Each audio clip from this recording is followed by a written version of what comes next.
Hey, welcome to EPN. My name is Victor Lucas, and we bring you the latest in everything cool every single day. Now, directly from my basement, because we all have to stay home and do what we can to bend those curves, correct? We've got some sad news to pass on today. Unfortunately, we lost voice actor Rick May to complications from COVID-19 over the weekend. He was the voice actor behind Peppy in Star Fox and also the soldier in Team Fortress. And, he left us some indelible work there. And so our condolences go out to his friends and his family and to all of his many fans across the video game universe. Let's get started with the rundown. An alien invasion is probably the last thing we need during this pandemic, but surprise, they're here. 2K and Firaxis have announced an all-new XCOM game called Chimera Squad. It takes place 5 years after the events of XCOM 2, with players commanding a new team called Chimera Squad that consists of humans and their newfound alien allies. As for the gameplay, it's once again turn-based and tactical, although Firaxis wants to change things up a bit. The levels will be based around more fast-paced breach and clear mechanics, meaning you'll have more quick encounters with the opposing team. There will also be a Dungeons & Dragons style initiative order, meaning the order that you can use your characters won't be determined until the battles begin, so you'll have to adjust your strategy depending on who comes up first. Chimera Squad hits the PC on April 24th. It isn't as big a game as XCOM 2, which is probably why we're just hearing about it now. It's about 20 hours long, and it will launch with a price tag of $10 US before going up to $20 US. And this is some pretty cool ideas here with Firaxis and 2K coming out with, I guess it's akin to sort of episodic content, but we know how long XCOM 2 kind of created new content for the players out there and how long we've all been playing that game. I've played it on multiple systems, and it's coming to the Switch very soon. I can't wait for that. It's an amazing franchise, and they did an incredible job with XCOM 2. And I'm just excited that they're coming up with some lower-priced options for, quicker onboarding for people that have been sort of hemming and hawing about whether they want to try out this franchise. This is a very, very good move. This company is unbelievably dependable when it comes to getting value for your money and just an awesome experience from the interactive entertainment that they make. They're very, very good game makers, and I can't wait to play Chimera Squad. Breach! Breach! Breach! There's little hope of this pandemic ending anytime soon, so there's a chilling new game to get your blood pumping while you're stuck inside. Until Dawn developer Supermassive Games has released the first full trailer for the Dark Pictures Anthology Little Hope, the second entry in their episodic horror series. The previous game, Man and Medan, took place on a haunted boat, but this time around a new group of hapless teenagers will find themselves stranded in the Salem-style town of Little Hope, which might have a problem with witches. The cast includes Black Mirror and Midsummer co-star Will Poulter, and there will once again be a branching narrative, so every decision you make will have lasting repercussions on the characters. There are always repercussions. Little Hope will cast a spell on the PS4, Xbox One, and PC this summer, and looking ahead, Supermassive Games is planning to deliver more entries in the Dark Pictures Anthology, although they haven't revealed what they'll be. I'm sure there's nothing to worry about. I dug Man and Medan. I thought it was pretty damn cool. Beautiful visuals for sure. It's very cinematic and definitely keeping that tone with this new one as well. This is a company that's trying to blur the line between sort of linear fiction and interactive narrative fiction.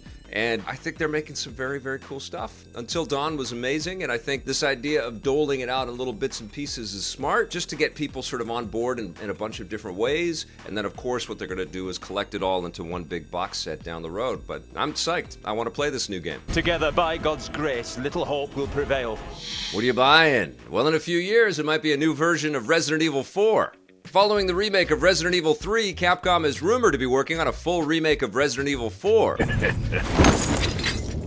No official announcements have been made, but citing unnamed sources, Video Games Chronicle reports that a new version of 4 is in development at Capcom's Osaka-based M2 studio, with the project in development since at least 2018. Given the success of the other Resident Evil remakes, it's no surprise that Capcom wants more, although fans were split about whether or not it should be 4 or another title like Code Veronica.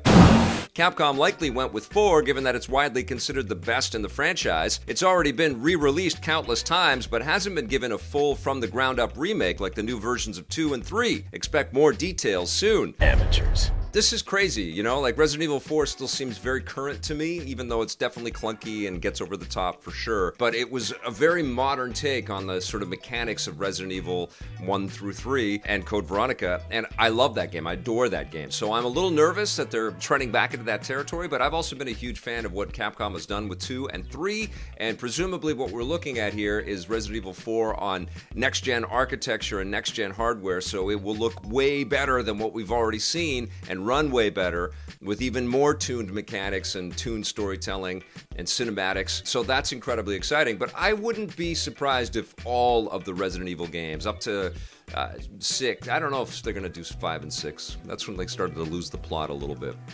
But Code Veronica for sure. I mean, they're obviously sitting on mountains of money here. People are really clamoring this idea of being able to re-experience these stories with modern mechanics and modern styling and with a modern gamer's kind of viewpoint on what makes a good game.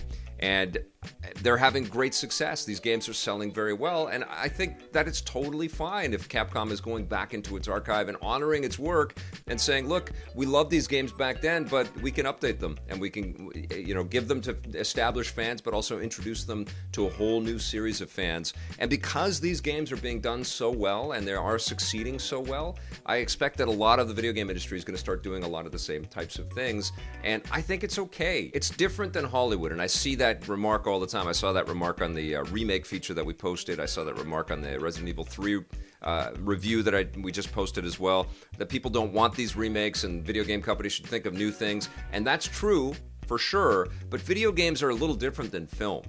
Film has a kind of a traditional permanence about it, but video games are very different in that every generation, so much technology is completely different from the previous one that you can almost wipe the table and start fresh. And certainly that leads to lots of great new ideas, but every time we transition to new architecture and new hardware, we leave behind a lot of awesome concepts and a lot of great characters and game design philosophies and unbelievable interactive moments that could be enjoyed again and re-experienced again. Nintendo is finally giving Switch owners 2 big features that they should have had all along. The new 10.0 update for the Switch is available now, complete with 2 big additions: the ability to remap the buttons and the ability to transfer your save files to an external SD card. To remap buttons, users can go to the System Settings menu and then change the layout to their own custom configurations, and it works for either the Joy-Con controllers or the Switch Pro controller, but not for third-party controllers. As for save file transfers, this is something users have wanted since the system launched 3 years ago, giving you the ability to transfer downloadable software, update data, and DLC from the internal system memory to an SD card, so you won't lose it if your Switch is lost or damaged.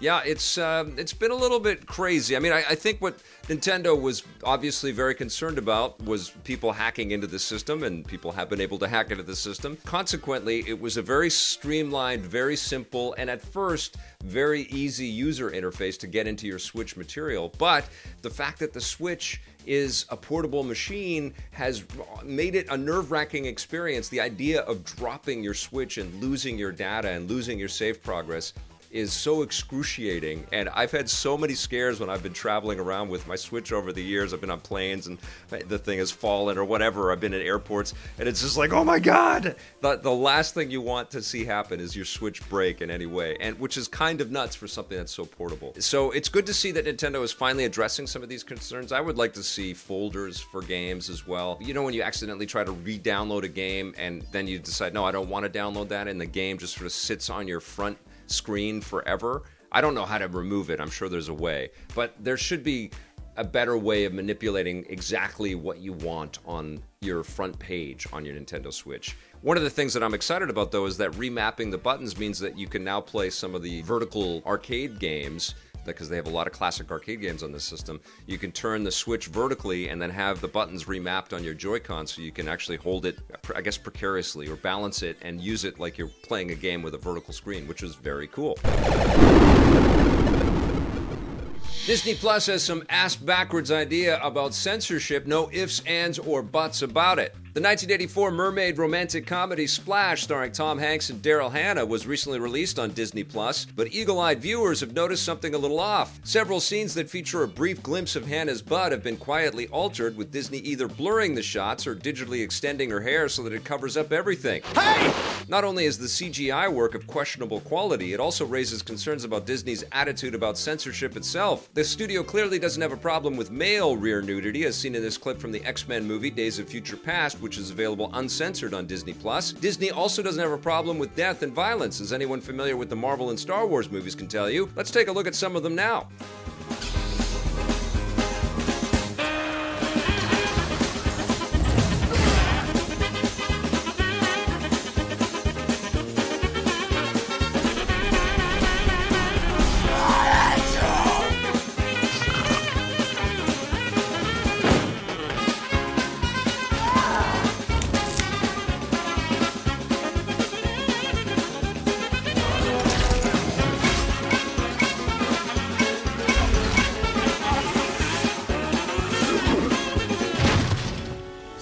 uncivilized.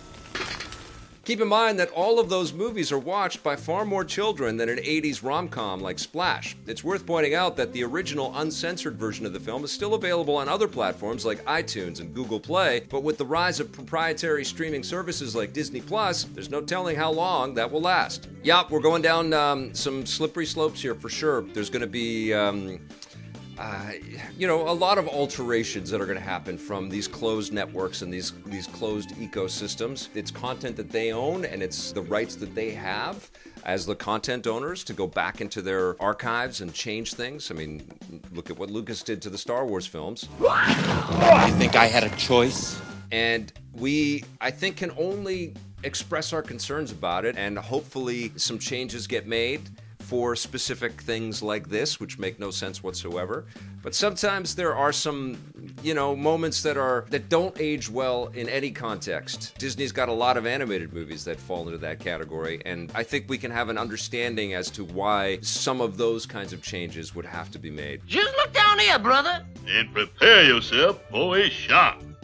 So I guess all we can do is create reports like this, and I'm sure you guys will have lots of ideas and thoughts about that, and you're going to express yourselves down below in the comments below. But I think that's what we do. We just say, Disney, what are you doing? That's crazy.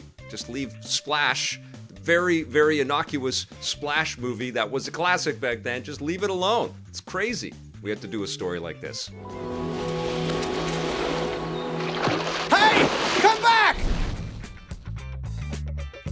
All right, you guys, that's going to do it for our rundown today. Thank you so much for watching. We'll be back again tomorrow with a brand new episode for you. We've got a 16-bit superhero coming your way very soon, so look for that. And there's lots more content for you to check out. If you dig our channel, think about hitting that subscribe button. If you like this video, hit that like button. Please share this wherever you would like to. Thanks for watching. We'll see you tomorrow. And until then, play forever.